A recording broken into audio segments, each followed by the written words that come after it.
I'm your host, Dorothy Mashburn, and welcome to Salary Negotiations Made Simple.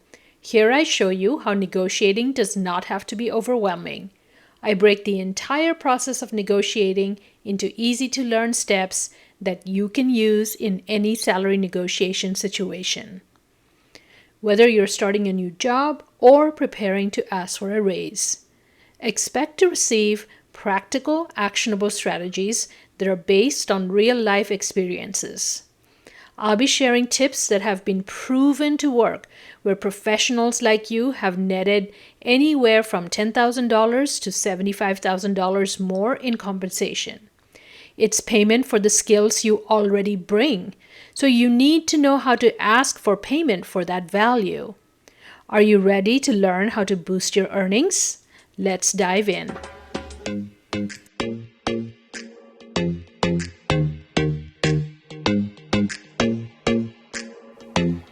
Today we are reflecting on why negotiation skills can really help elevate mid-career women to take the next jump in their career journey. Did you know that the average college-educated woman earns $713,000 less over the course of her working life than her male counterpart? This is according to a study done by the Coalition of Labor Union Women. And I'm sure this is not surprising to many of our listeners. Further underscoring this finding, negotiation studies conducted by Hannah Riley Bowles from Harvard and Linda Babcock from Carnegie Mellon and Lei Lai from Tulane University revealed that the fear held by women negotiating their own salaries is absolutely real. In these studies, they found that both men and women saw women negatively when those job candidates initiated salary negotiations. We all know many mid-career women in corporate jobs find themselves overwhelmed trying to surpass everyone else's efforts to achieve their dreams. Despite working tirelessly, they often witness others who seem to be putting in less effort, getting promotions or landing prime projects or salary increases. And often, these high-achieving women, who were the brains behind the strategy that resulted in the other individual's success, are left waiting in the wings, waiting to be recognized. This constant stress can be debilitating, and the pressure to excel and looking inward to find out, what did I do wrong, questioning your own worth can become unbearable. Take the story of Emma, a friend and client. Emma is one of the hardest working people I know. She's also a brilliant strategist and is consistently coming up with new ideas and plans to improve sales at her company. In one instance, she crafted a pitch, did everything behind the scenes for her boss, who presented it at their company's strategic planning meeting. Soon after, because of that strategy, he was promoted to executive vice president. And what happened to Emma?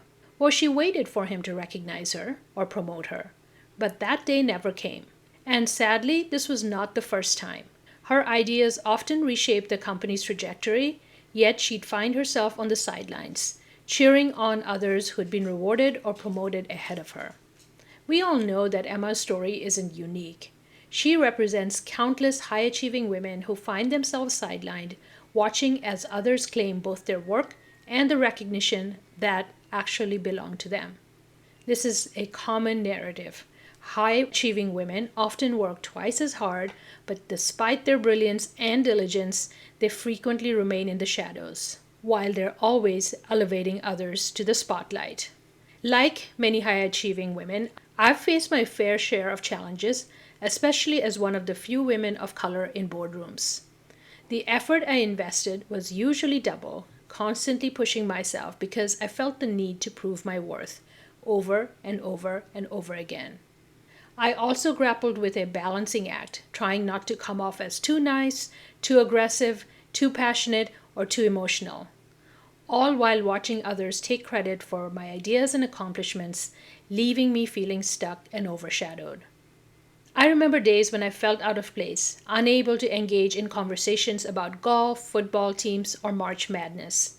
When promotions or pay raises didn't come my way and I felt alienated, I began internalizing, thinking maybe I do need to take an interest in golf or football or March Madness. I was doubting my expertise and questioning if I truly belonged or was as competent as I believed myself to be. Escaping this mindset is an uphill battle, requiring an immense amount of mental energy. I recognize that countless women constantly experience these feelings of inadequacy and doubt. Throughout all this, I had forgotten about my own secret weapon capable of righting these issues: my 20 plus years of negotiation experience. As I reflect back, negotiation is absolutely more than asking for the dollars and cents in a business deal or a salary discussion. It is at its core about leadership, conflict resolution, communication, securing one's worth, and finally, being an excellent salesperson of your own worth and skills. Why not harness this power? This was what prompted my journey towards teaching negotiation tips and tricks for mid career professionals.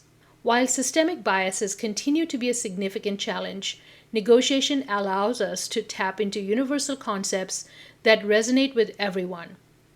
If we understand human emotions and we can tap into it, like practicing reciprocity, fostering unity, these are critical skills that can enable us to influence and persuade others effectively. And granted, there are some differences in how men and women negotiate and what is most effective for them. In the end, tapping into the skills of influence and persuasion allows us to transcend unconscious bias and gender differences. We know these biases exist and we must challenge them as leaders.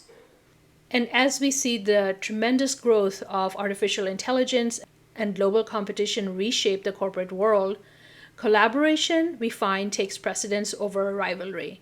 Generally speaking, women with their innate gifts of communication and empathy are poised to spearhead this change. Systematically, as a collective, we must effect change, enable high-performing women to take seats where they can influence strategic decisions and direction of their companies. Our distinct strengths are perfectly set up for innovation and creative problem solving. We have a critical role to play in this reality like never before.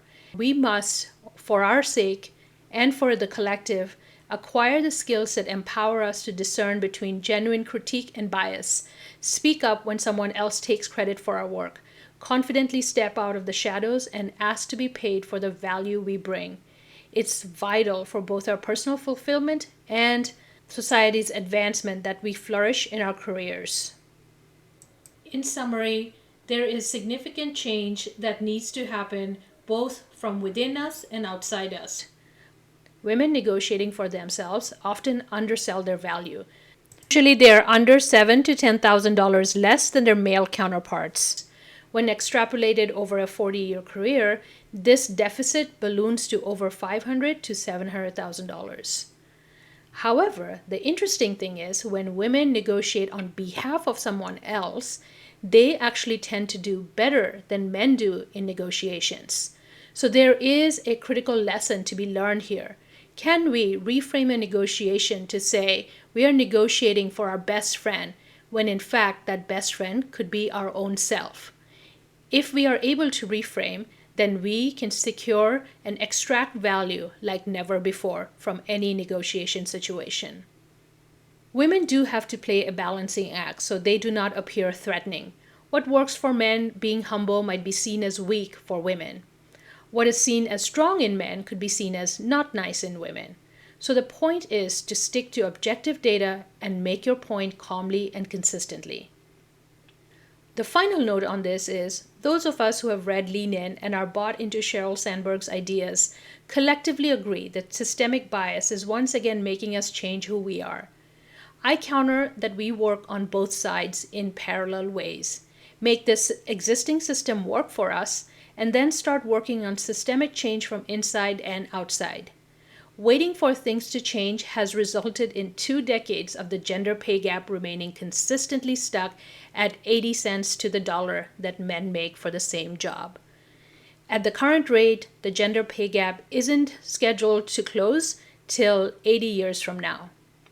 I don't think anyone is going to argue that we need to accelerate that pace of change. Today's call to action is to take a look in the mirror to examine whether you are that high-achieving woman who is consistently performing and showcasing her team and her managers to look good, while she is in the shadows, not being recognized or not being paid for the value she brings. If that is the case, it is time to make a change, my friends. Learn the negotiation skills that will allow you to speak confidently about your worth, about the value, and the continued contributions you can make to your organizations. Dig deep and be honest with yourself. No one else needs to see what you have written or what you have thought or what you have said aloud in the silence of your sanctuary. Take the time and consider it. And then it's time to jump into action, my friends. If you're ready to rise up and get paid for your worth, be sure to get the free salary negotiation training at dorothy.com/fight for your worth. This is the ultimate step-by-step guide in order to help you secure a promotion or break the glass ceiling. Again, it's at dorothy.com/fight for your worth. Thanks for listening, and bye for now.